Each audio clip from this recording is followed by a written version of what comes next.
May I come in, sir? Please take a seat. Thank you, sir. Disha. Yes, sir. Disha, tell me, what are some qualities you think that a civil servant should possess? So there are a few qualities. One is integrity. Second is efficiency. Third is emotional intelligence, so that to get along with the stakeholders involved.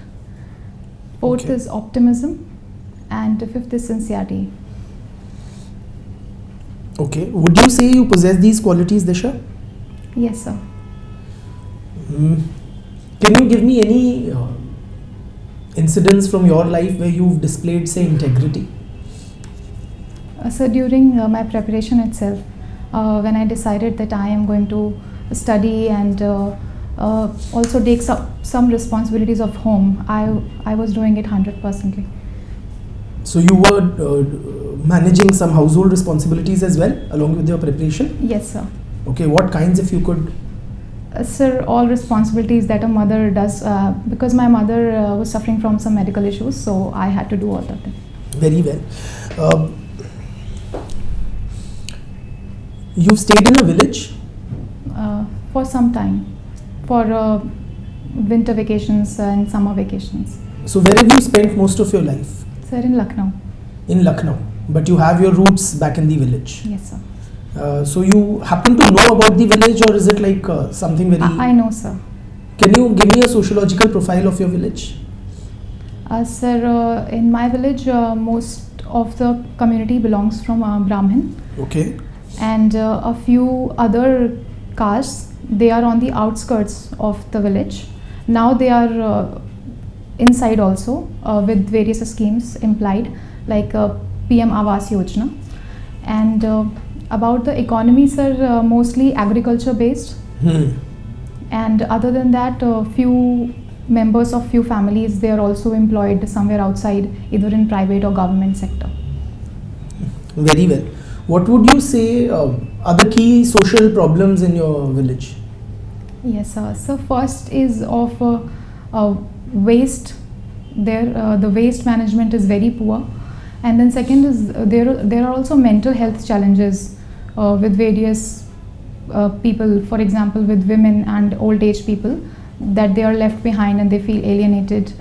And other than that, the caste issue, it is now not that much relevant in our village, because there are community leaders who have done some work. That's why caste conflict is low. Very well. So if you were made in charge of the administration and that village falls in your jurisdiction, what steps will you take to address these issues? So for my village? Yes. So firstly, I would like to form a task force which can assess the ground issues in detail, because I was not living there.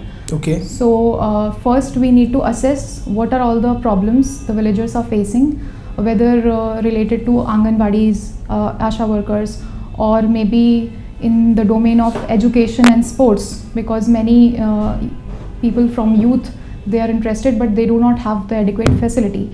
And then I would also help the community with the common service center, which is not available in the villages. Okay. They are very far from it. So I would like to use some funds to create that. And how will that benefit the villagers?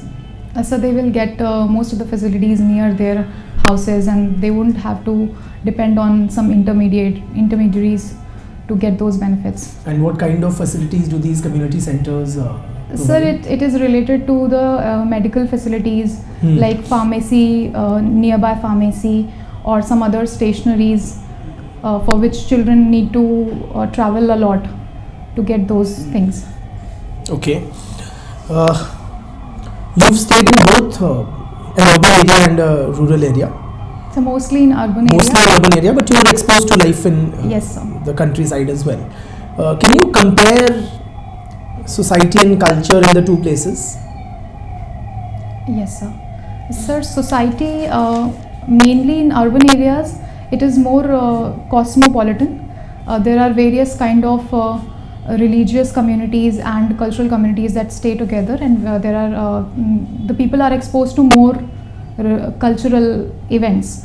However, in rural areas, the cultural events are very limited. They are specific to a community mainly, Okay. and the society is mainly dependent on regular agricultural related activities. And however, in urban areas, there are various kind of jobs, mostly private sector jobs. And other than that, from cultural aspects, are one is related to education and health facility. Like in urban areas, we have both the facilities within the 5 kilometer radius, and in rural areas, people have to walk a lot and travel a lot, and sometimes they also have to go to the town side to get those facilities. Okay. Disha, are there any ways in which the culture in the villages affects life in the cities, or are they like completely separate? No, sir, they are related in a way. Like first is when rural aspirations grow, the people migrate from rural to urban areas, Okay. and then there is urban agglomeration that we see in urban areas, which also creates some consequences. The negative ones, if I have to point out, first is a problem of a crowd that gets involved in the suburb side, and then there is issue of the slum areas as well. Then people from rural areas, they also feel alienated because they get kind of cultural shock as well in urban areas. And then in rural areas, people from let's say women, they are then have to perform both the jobs, like a farm sector also and household as well. Very well. Have you lived anywhere else apart from Uttar Pradesh, or is that where you've No, lived sir, throughout? Uttar Pradesh only. Okay. We see a lot of expressways being built by the administration there. Yes, sir. Yeah. Are you aware of this development? Yes, sir. Bundelkhand Expressway recently. Any other expressways? Agra Expressway and Raebareli Expressway. Connecting Agra and the one you mentioned is between Agra and? Agra and Raebareli. Okay. Raebareli Expressway is a different one. Agra Expressway mainly connects the Greater Noida side to the Lucknow. Very well. How does this expressway construction affect the people living in those areas? So firstly, it helps in the development, and the people with their land, they can also earn when they sell their lands for the development. Other than that, the development which happens throughout the expressway, like there are various commercial hubs also which gets connected, and in a way people are able to move from one location to other. And but there are some downfalls also, sir, because then we see some issues like there is not proper rehabilitation and resettlement for a lot of people. So there are both pros and cons of these development. Very well. Nowadays, the only thing we hear about regarding Uttar Pradesh is the Kumb Mela. Yes, sir. Do you think it is, cornering way too much attention of the administration, as if the entire administration is focused on managing this one religious event? Sir, Mahakumbh is like a unique event in the world, and it is attracting a lot of visitors, not only from Uttar Pradesh but other states and from foreign land as well. So it needs specific arrangements, and it needs that level of dedication from the officials, so as to maintain and give a proper facility to all the visitors. Are there any challenges that the administration would face while trying to organize and manage such a large-scale event? Yes, sir, there are various challenges. For that, our administration has taken some preemptive steps. However, still there are challenges while maintaining it. For example, sir, maintaining the multiple entry exit points, maintaining that there are enough spaces for the crowd, maintaining the crowd density per area, which is suggested as 5 person per square meter, and then maintaining the traffic issue in the nearby region, so that jam does not happen, and coordinating with other officials, whether be it in railways and the nearby district officials. What is the literal meaning of Kumb, this word? Any idea? Sir, it means a pot or having a sacred like Amrit in it. Okay, so are you aware of the mythology regarding the Kumbh Mela, why we celebrate it? Yes, sir, it is related to the churning of ocean, a mythical ocean, which was being churned by the demons and the gods. And in that event, the nectar pot emerged, and during a battle between both the sides, the nectar pot, the few drops from the pot got dropped here on earth at 4 places. One is Nasik, second is Ujjain, third is Priyag Raj, and fourth is Haridwar. Very well. Now this UP administration seems to be on a spree of changing names of cities or places. Yeah. Yes, sir. Do you think that's a healthy trend? Sir, I think it should involve the people, the locals that are there. If we have a certain kind of data in which we can get a survey done and see what people have in their mind, then if people's will is there and it is related to some cultural and religious significance, especially cultural, because that's secular. So in that sense, it is positive. Otherwise, I don't see any relevance in changing the name. As regards Prayag Raj, why this name was changed? Sir, it is mainly related to the cultural significance. The Prayag means the confluence of rivers. We have 5 Prayags majorly. 4 are in Uttarakhand, and 1 main is in Allahabad, the confluence of Ganga, Yamuna, and the mythical Saraswati river.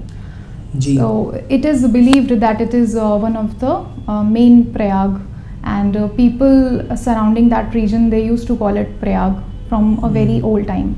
So it has been changed in that regard. Okay. What do you understand by Ganga Jamuni Tehzeeb? Have you heard of this phrase? Yes, sir. Sir, it's coming from Lucknow, one would yes, expect sir. you to have some. Sir, it's a kind of a metaphor which showcases that there are confluence of 2 various communities. For example, in Lucknow we have Muslims and Hindus, and they live in harmony, and they respect and try to get the positives from each community, and basically they flourish together, and that's why we say that Ganga Jamuni Tehzeeb. Very well. Living in Lucknow, have you had regular interactions with members of diverse communities?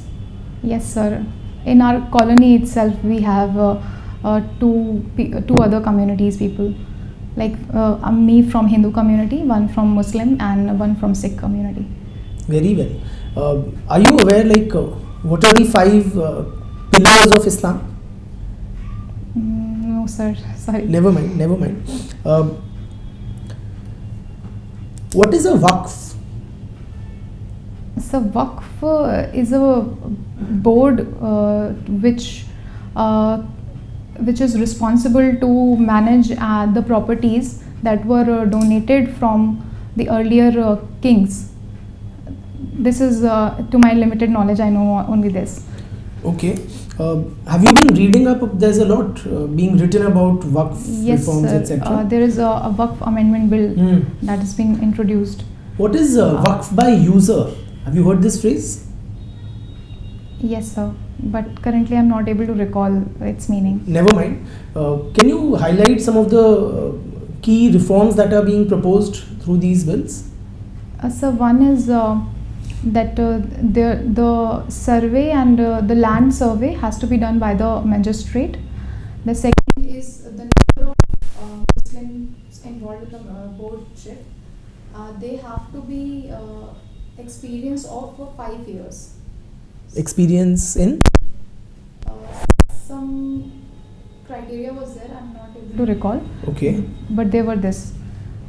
Other than that, sir, there were few other changes as well, which I am unable to recall right now. One of the proposals is that there should be at least 2 non-Muslims Yes, sir. on the Waqf boards. Yes, sir. From I think one from women and one from SC/ST or other community. What is the rationale of having non-Muslims on these Waqf boards and council? Sir, it is believed that the board is not related to only a religious minority but a secular board, and maybe that's why they have proposed this. I Okay. still have to read on it. Tell me, Disha, if you are in charge of a district and there are some festering communal tensions, say there are religious processions of 2 communities scheduled for the same day, and there are tensions building up because of that, how will you handle such a situation? What steps you will take? So firstly, I would like to stagger the timings of arrival of these rallies. I would make sure that they do not go simultaneously. There is proper time schedule allotted to both the communities to perform their rites. And other than that, I would also ensure proper law and order situation is maintained, and there is no conflict gets awakened and erupted in the scene, so that I can avoid the emerging violence if there any be. All right. You've done engineering. Yes, sir. Yeah. What was the gender ratio in your batch, Disha? Sir, If it you was recall. very, very low. In our class, if I have to recollect, there were 40 candidates. Out of 40, only 8 or 9 were girls. Yes, sir. In our branch, actually, the gender ratio is poor. Electrical and electronics. Yeah. So what is it that is holding back women from participating equally in STEM fields in general, or engineering education in particular, you would say? So there are various factors. One is girls are not exposed to a lot of experiential learning during school days itself. They are expected from both parents' side and the teacher side as well that they would be performing some art and craft activities. And there is this stigmatization that girls are not very good in mathematics and science. Is that true? No, it is not true, but this stigma, it kind of reinforces that belief in amongst the girls that they are more good in arts and craft work. So first is this reason. Second is the girls, they are more they are exposed to most of the time to the academic experiences, and while making their stand in life, they try to make what is more certain, which is in academics. This I believe because I have been with girls who try to make their stand in the society more better, and because in STEM fields there is a kind of uncertainty and they want some certain career. Maybe I'm not able to articulate it properly. Okay. These are the main factors, sir. Is there anything the administration can do to improve the representation of women in STEM fields education? Yes, sir. So we can do role modeling by women, because girls are not exposed to a lot of female figures who are doing good in STEM fields and who are having a robust career. First is role modeling, and then second is, sir, we can expose them to various kind of skills in schools and colleges both. So skill development is very crucial at this point.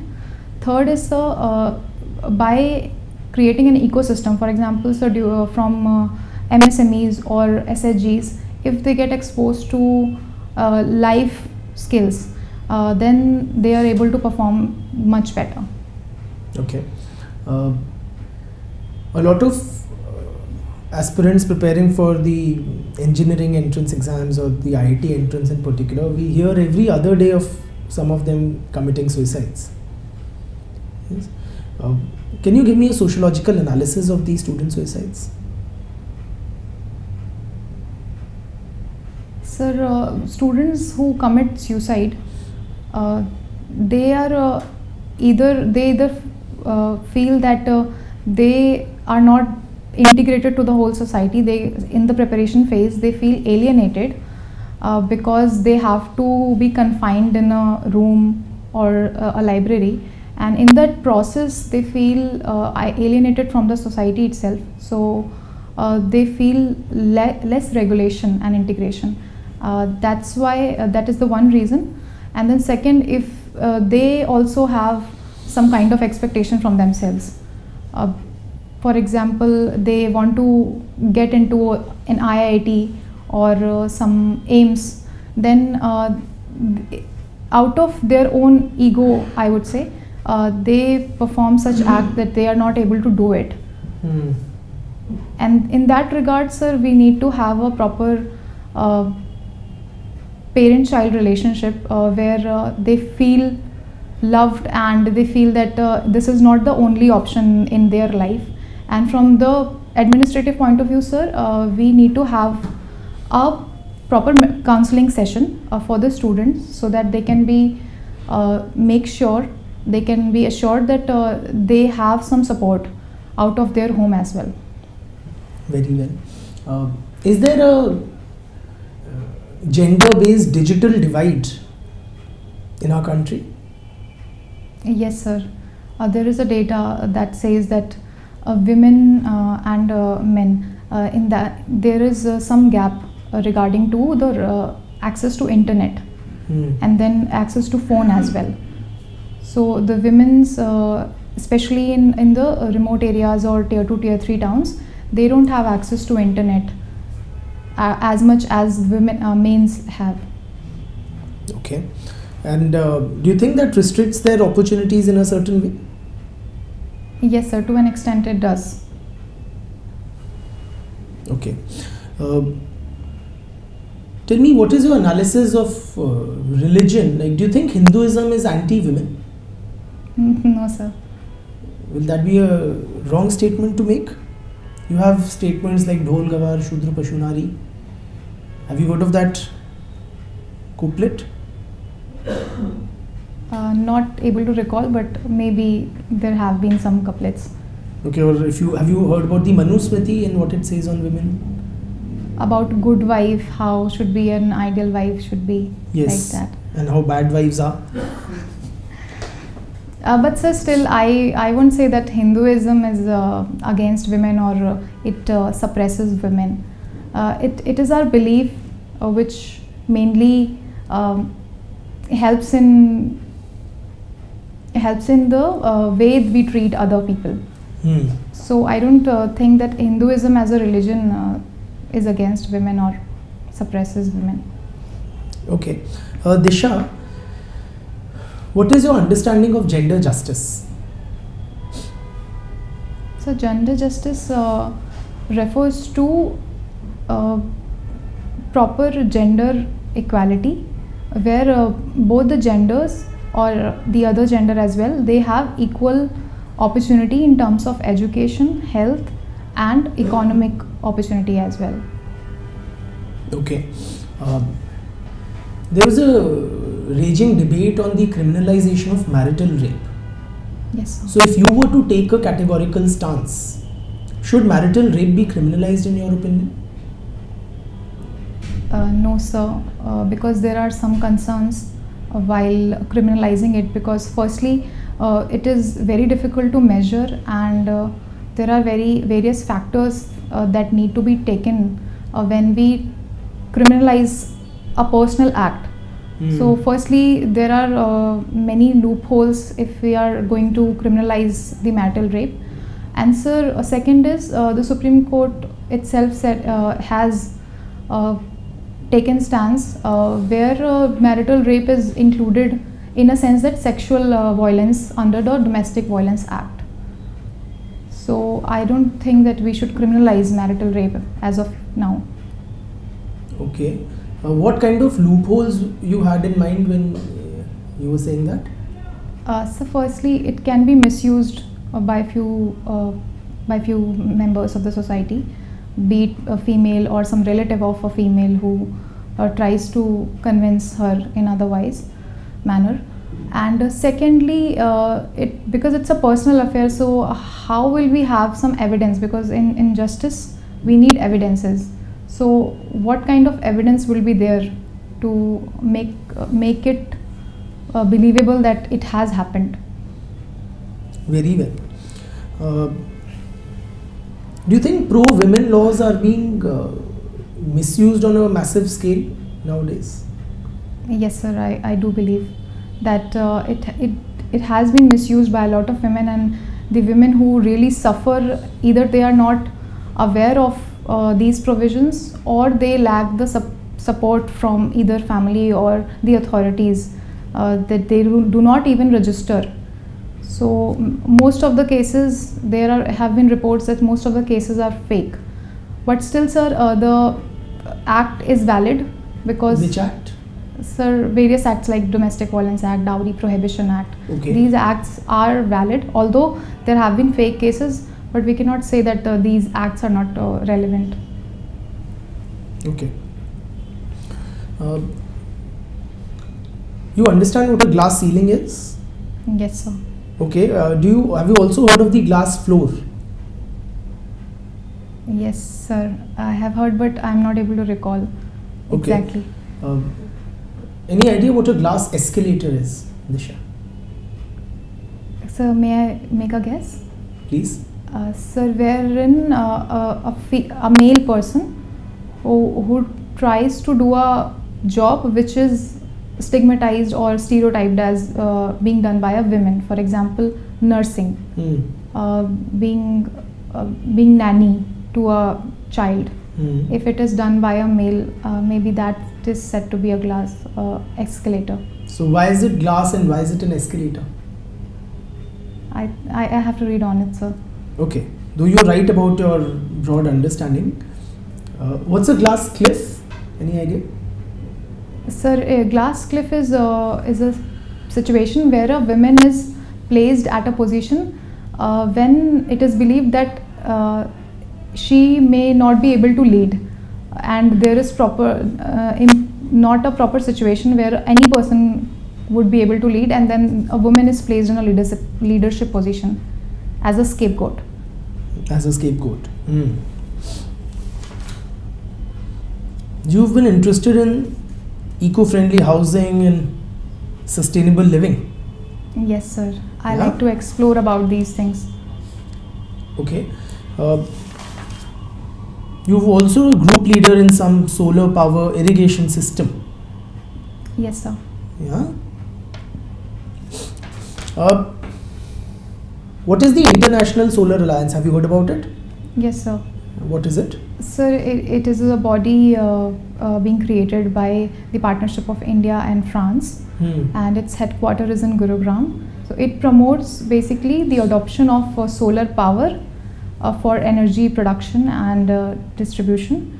So it tries to have more members on board, so that we can have a one sun, one world, one grid project running, and we can get rid of the conventional sources of energy and be more reliable on renewable source of energy, that is solar here.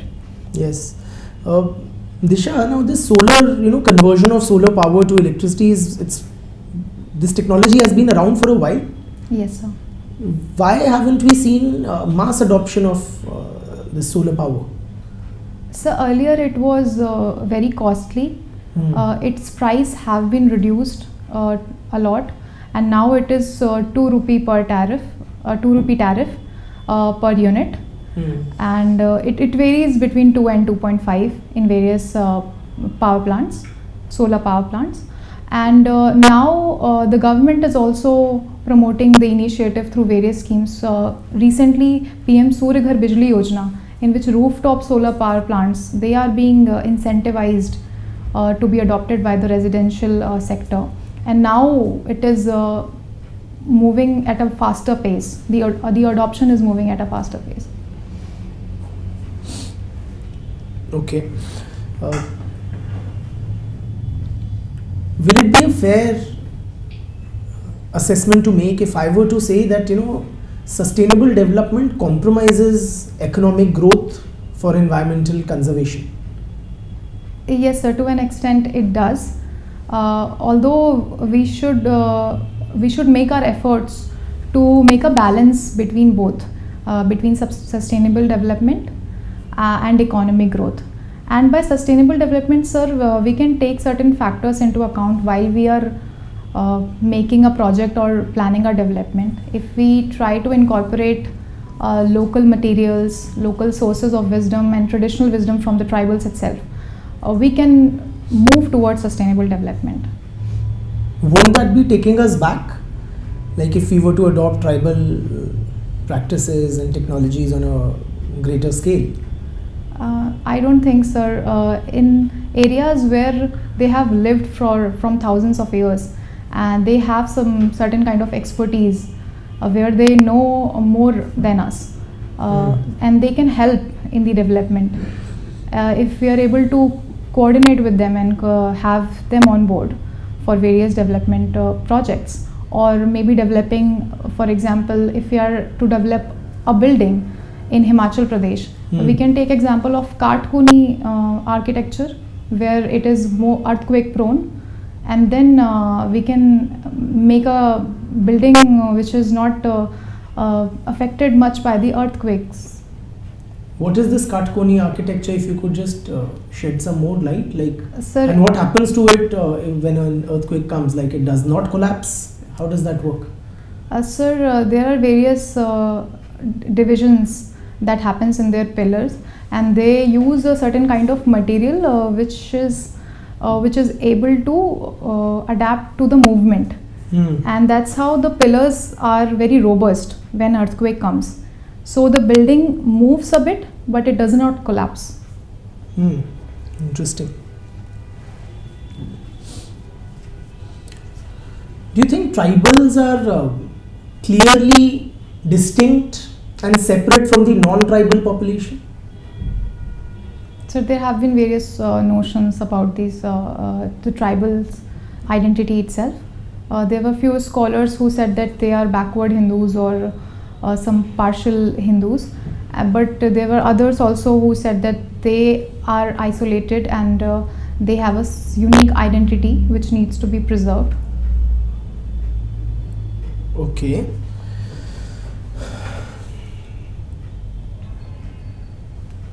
You've been a student of sociology?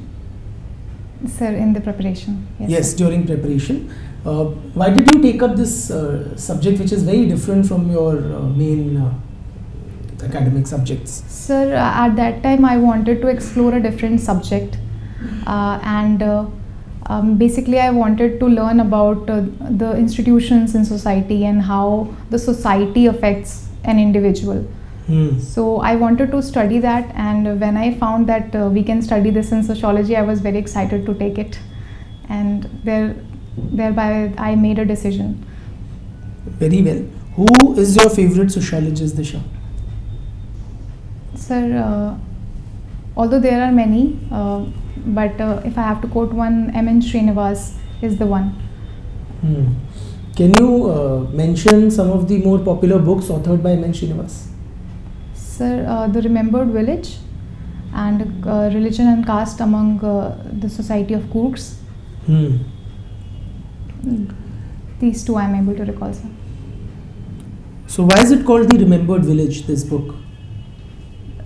He gave the concept of dominant caste while studying this village.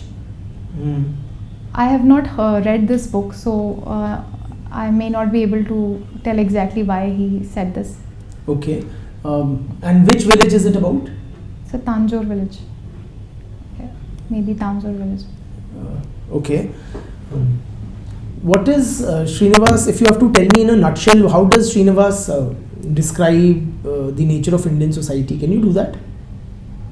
Sir, he said that society, the Indian society, that can be studied from a village, which is a microcosm of Indian society, and in this society there are various castes, and they live in harmony by performing various rituals and customs, and through these rituals and customs they are integrated in day-to-day life. And also, sir, he highlighted the practical aspect of how Indian economy is also working. Like every caste is involved in some kind of work, and then it is supporting the whole society by contributing to it. So, do you agree with this assessment that intercaste relations are harmonious? If you feel like having water, please feel free. It's okay, sir. Sorry, sir. What was the question? The question is, do you agree with Srinivas's assessment that intercaste relations are largely harmonious? No, sir. There have been scholars who also pointed out that there may have been some conflicts within the caste, and especially when he talked about the Sanskritization aspect, there were apprehensions that the mobility of the lower caste to higher caste, it must have been opposed by the upper caste community. And in our society also we can observe that the Sanskritization is not so much supported by all in the society. So there have been some conflicts as well.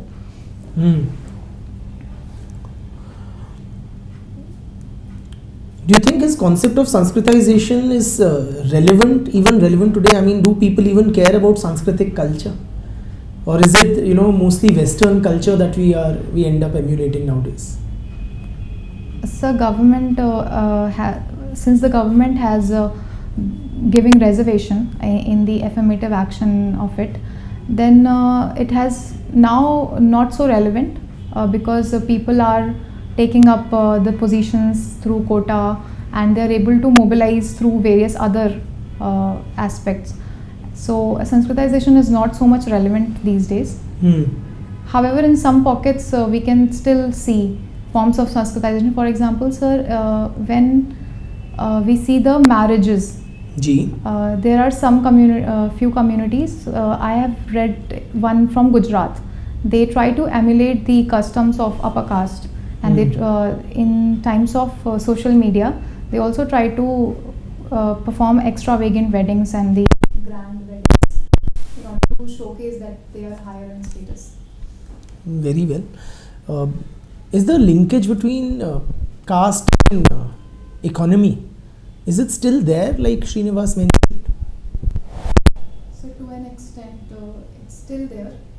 For example, it also helps in the social capital for a lot of people, and that helps in having opportunities in whether be in education or economic opportunities, like for references in private sector or for government as well.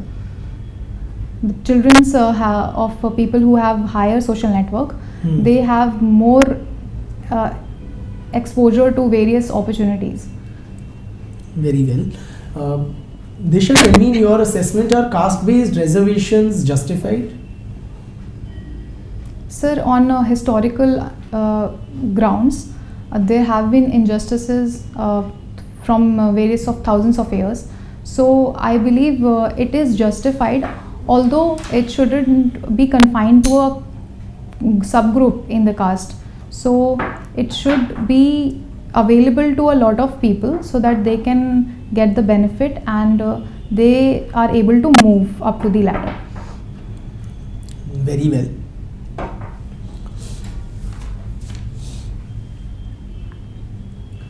How do you relax? How do you unwind? What do you do in your free time? Sir, I sing a song or listen, or maybe I perform some workout, or talk with my some family member or to a friend. But mostly it's workout or songs. Very well. Would you say you're a good singer? Yes, sir. Although I'm not trained, but I'm an above average singer. Yeah. So can we have a demo? Sure, sir. Madhuban खुशबू देता है, सागर सामन देता है, जीना उसका जीना है, जोरों को जीवन देता है. Very well sung, I must commend. Is the appeal of songs, you would say, like, is it culture specific or is it universal? So it is more universal, and in the age of social media and internet, if you are exposed to it, we are also exposed to various kind of genres of music and songs. The lyrics can be different, the type can be different. It can be a pop song, hip hop, or a rap. So it depends on an individual what kind of song he or she wants to listen. So do these other genres also appeal to you? Do you sing, like, say, rap songs or pop or any of these others? It is very rare in my case. Mostly I like instrumentals, and in songs I try to find some meaningful lyrics. So that more appeals to me, although I am open to any kind of songs. Yeah. Can a person like songs which are in a different language, which Yes. he doesn't understand? Yes, sir. I do like one or two songs. I don't even know how can I pronounce it, but I like it. Of which language, if you could share? It was from Africa. I don't even know. Jerusalem, I guess the song's Can name. you sing then? Well, that would be very... I don't know the words, although there's a tune. Da na na na na na na na na, like that. Very well. Disha, I'm done with the kind of questions which I wanted to put to you. Any topics where you would like to be posed questions which you think we've not touched upon sufficiently? Sir, if sociology can be clubbed with any other keyword, and there can be a possible question. G.